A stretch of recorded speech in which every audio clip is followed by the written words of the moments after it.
اعوذ باللہ من الشیطان الرجیم بسم اللہ الرحمن الرحیم اللہم صلی علی محمد و آل محمد۔ السلام علیکم دوستو، ابن عباس روایت کرتے ہیں کہ امیر المومنین حضرت علی کی خدمت میں ایک شخص حاضر ہوا اور عرض کی کہ میں نے چوری کی ہے جس کی سزا دے کر مجھے آپ پاک کر دیں۔ اس شخص نے امیر المومنین حضرت علی کے سامنے اپنی چوری کا 3 مرتبہ اقرار کیا۔ اس کے بعد آپ نے اس کا ہاتھ کاٹنے کا حکم فرما دیا۔ ہاتھ کاٹنے کے بعد وہ شخص اپنا کٹا ہوا ہاتھ لے کر مجلس سے باہر آیا۔ راستے میں ابن عباس سے ملاقات ہوئی۔ آپ نے اس شخص سے پوچھا، تیرا ہاتھ کس نے کاٹا ہے؟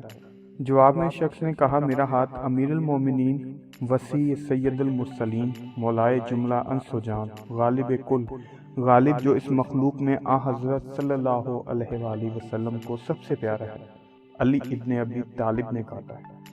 ابن عباس نے کہا، جس نے تیرا ہاتھ کاٹا ہے تو اس کی اس قدر تعریف کرتا ہے؟ عرض کی، وہ ذات میری تعریف سے بہت بلند ہے، ان کی محبت میرے نس نس میں بسی ہوئی ہے۔ ابن عباس اس شخص کو لے کر حضرت علی کی خدمت میں حاضر ہوئے۔ جو بھی اس سے سنا تھا وہ بیان کیا۔ آپ نے فرمایا، بعض دوست ہمارے ایسے ہیں کہ اگر ہماری محبت میں ان کے ٹکڑے ٹکڑے بھی کر دیے جائیں تب بھی ان کے دل میں ہماری محبت کے سوا کچھ خیال نہ گزرے گا، اور بعض ایسے ہیں کہ اگر ہم ان کو شہد ہی کیوں نہ چٹا دیں مگر ان کا بوس ہمارے لیے اور زیادہ ہوگا۔ آپ نے اس شخص کا کٹا ہوا ہاتھ اٹھا کر کٹی ہوئی جگہ پر نصب کر دیا، اپنی چادر سے ڈھانپ کر چند پوشیدہ کلمات پڑھے۔ چادر اٹھائی تو اس شخص کا ہاتھ اصلی حالت میں ٹھیک ہو گیا۔ یہ شخص ہمیشہ آپ کی خدمت میں حاضر رہا اور جہاد میں بڑھ چڑھ کر حصہ لیتا رہا۔